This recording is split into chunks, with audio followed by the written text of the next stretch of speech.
Hello homos. तो आज हम पढ़ेंगे प्लाज्मोलाइसिस। प्लाज्मोलाइसिस का सबसे पहले मतलब क्या होता है। तो protoplasm of living plant cell sink from cell wall. अब देखो ये सेल है। अब सेल में आप क्या देख रहे हो, ये बाहर का जो ब्लू कलर का दिख रहा है वो क्या है, सेल वॉल है। उसके अंदर जो ये मैंने पार्ट दिखाया है वो क्या है, सेल मेम्ब्रेन है। और सेल मेम्ब्रेन के अंदर जो डॉट डॉट स्ट्रक्चर आप देख रहे हो, वो डॉट स्ट्रक्चर को हम, वो डॉट नहीं होता, वो एक्चुअली में लिक्विड होता है जिसको मैंने डॉट डिनोटेड किया है यहाँ पे। तो डॉट स्ट्रक्चर जो होता है वो क्या होता है हमारा, साइटोप्लाज्म। तो प्रोटोप्लाज्म का मतलब क्या है, साइटोप्लाज्म प्लस न्यूक्लियस। ये न्यूक्लियस और ये साइटोप्लाज्म, ये दोनों को मिला के हम क्या बोलेंगे, प्रोटोप्लाज्म। तो जो प्रोटोप्लाज्म होता है वो क्या होने लगता है, श्रिंक होने लगता है। देखो यहाँ पे प्रोटोप्लाज्म क्या था, बड़ा था, लेकिन यहाँ पे प्रोटोप्लाज्म क्या हो गया, छोटा हो गया। प्रोटोप्लाज्म के साथ साथ दूसरी कौन सी चीज़ यहाँ पे है, वो श्रिंक्स हो गई है, श्रिंक हो गई है, वो है सेल मेम्ब्रेन। यहाँ पे सेल मेम्ब्रेन देखो सेल वॉल के साथ अटैच था, लेकिन यहाँ पे उससे निकल गया है। तो protoplasm of living plant cell shrinks from cell wall. Cell wall से हमारा प्रोटोप्लाज्म था पूरा का पूरा, वो क्या हो गया, श्रिंक हो गया। रीज़न क्या है, लॉज ऑफ वाटर। अब यहाँ से क्या होगा, वाटर जितनी भी पानी की अमाउंट होगी वो कहाँ पे जाएगी, बाहर की ओर जाएगी। तो अब ये क्वेश्चन आना चाहिए कि ये पानी की अमाउंट जो है वो बाहर क्यों आई, तो उसका के रीज़न क्या है। तो देखो यहाँ पे बाहर का जो मैंने एक मीडियम दिखाया हुआ है, यहाँ पे बाहर आप देख सकते हो मैंने मीडियम एक दिया है, वहाँ पे क्या है, मोर कॉन्सेंट्रेशन। मोर कॉन्सेंट्रेशन का मतलब क्या होता है, जहाँ पे पानी क्या हो, कम हो। मोर कॉन्सेंट्रेशन का मतलब क्या होगा, पानी कम होगा लेकिन उसके अंदर जो सोल्यूट होगा वो क्या होगा, ज़्यादा होगा। तो बाहर पानी कम है लेकिन प्लांट सेल के अंदर क्या होगा, पानी ज़्यादा होगा। तो यहाँ पे पानी ज़्यादा है, यहाँ पे पानी क्या है, कम है। तो प्लांट सेल क्या करेगा, बाहर से अंदर से जितना भी पानी है वो कहाँ की ओर भेज देगा, बाहर की ओर। क्यों, क्योंकि यहाँ पे पानी कम है। तो ये क्या कर देगा, पानी को बैलेंस करने के लिए अंदर से क्या करेगा, पानी को बाहर भेजेगा।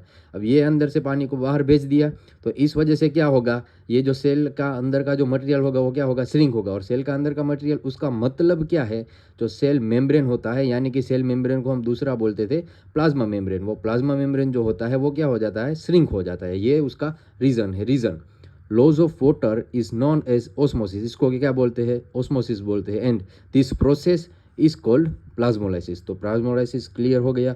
प्लाज्मोलाइसिस का मतलब क्या है, सेल वॉल से जो हमारी सेल मेम्ब्रेन होती है वो क्या हो जाना, डिटेच हो जाना और श्रिंक हो जाना, उसको क्या बोलते हैं, प्लाज्मोलाइसिस। अब दूसरा क्या आता है, ये कैसे होता है, हाउ इट्स हैपन। तो सबसे पहला स्टेप क्या आएगा, वैक्यूअल श्रिंक्स। तो देखो प्लांट सेल होगा ना, एक चीज़ ध्यान में रखना, प्लांट सेल जो होता है उसके अंदर जो वैक्यूअल होता है ना वो बड़ा होता है। लेकिन एनिमल सेल अभी मैंने पढ़ाया नहीं है एनिमल सेल, लेकिन आगे आगे जैसे बढ़ेंगे तब मैं आपको एनिमल सेल भी बता दूंगा।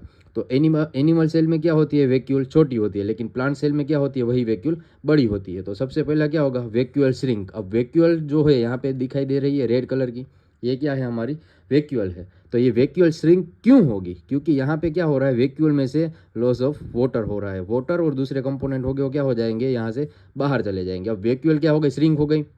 तो अब देखो अंदर का एक छोटा सा एरिया था वो क्या हो गया, श्रिंक हो गया। तो वहाँ पे क्या हुआ, जगह क्रिएट हुई। तो वो जगह भरने के लिए क्या करेगा, साइटोप्लाज्म। इसके आजू बाजू में देखो साइटोप्लाज्म है, ये श्रिंक हो गया तो साइटोप्लाज्म भी क्या करेगा, खुद को श्रिंक करेगा। मतलब साइटोप्लाज्म होगा वो काफ़ी कम्पैक्ट हो जाएगा। पहले पहले बड़ा था, अब वहाँ पे अंदर जगह खाली हुई, तो वो जगह भरने के लिए साइटोप्लाज्म क्या करेगा, खुद को ऐसे दबा देगा तो श्रिंक हो जाएगा।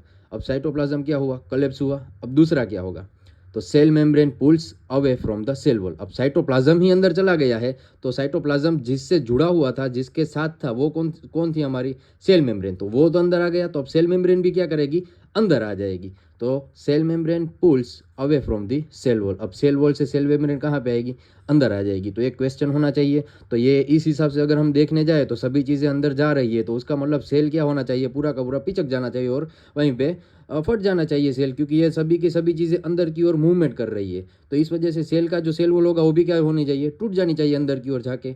लेकिन ऐसा नहीं होगा। इसका रीज़न क्या है, ऐसा नहीं होगा क्योंकि जो सेल वॉल होती है वो नहीं मूव करेगी। इसका रीज़न है सेल वॉल की रिजिडिटी। सेल क्या होती है, काफ़ी रिजिड होती है, काफ़ी स्ट्रॉन्ग होती है, थिक होती है। आपने स्टेम देखा होगा, स्टेम जो होता है कैसा होता है, काफ़ी हार्ड होता है। तो वहाँ पे क्या होती है, सेल वॉल, प्लांट के अंदर सेल वॉल होती है ना, इसीलिए क्या होगा, सेल वॉल होगी वो अंदर की ओर मूव नहीं करेगी। क्लियर हो गया।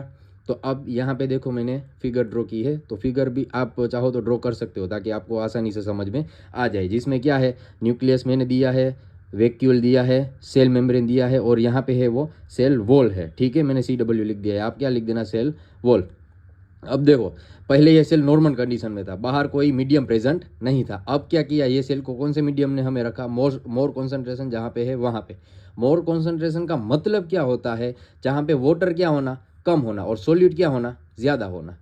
वाटर सोल्यूट की अमाउंट जहाँ पे भी ज़्यादा होगी उसका मतलब वाटर क्या होगा, कम होगा। तो इस वजह से क्या होगा, अंदर का जितना भी वाटर अमाउंट है वो क्या करेगा, इसको बैलेंस करने के लिए अंदर से कहाँ पे जाएगा, बाहर की ओर जाएगा। और इसको हम क्या बोलते थे, ओस्मोसिस बोलते थे। यही हुआ, ये जो ब्लू कलर का एरो आपको दिख रहा है उसका मतलब क्या है, water comes out from the cell. Water कहाँ आया, सेल से बाहर आ गया। और जैसे ही वाटर सेल से बाहर आया तो सबसे पहले कौन श्रिंक करना चालू करेगा, वैक्यूल। वैक्यूल के बाद साइटोप्लाज्म, साइटोप्लाज्म के बाद सेल मेम्ब्रेन, और सेल मेम्ब्रेन श्रिंक होके हो जाएगा इतना। मतलब कि पहले सेल मेम्ब्रेन जो था वो सेल वॉल के साथ जुड़ा हुआ था, लेकिन अभी क्या हुआ, सेल मेम्ब्रेन भी अलग हो गया, सेल वॉल भी अलग हो गई। तो इस प्रोसेस को क्या बोलते हैं हम, प्लाज्मोलाइसिस। Is that clear. और प्लाज्मोलाइसिस कब होगी, जब बाहर का जो मीडियम होगा उसमें मोर कॉन्सेंट्रेशन होगा। मोर कॉन्सेंट्रेशन का मतलब क्या होगा, सोल्यूट ज़्यादा होगा लेकिन पानी कम होगा। और ऐसे सॉल्यूशन को हम क्या बोलते हैं, ऐसे सॉल्यूशन को बोलते हैं हाइपरटोनिक सॉल्यूशन। कौन सा सॉल्यूशन बोलते हैं, hypertonic solution. Is that clear. चलो नेक्स्ट वीडियो बनाएंगे अभी। Thank you.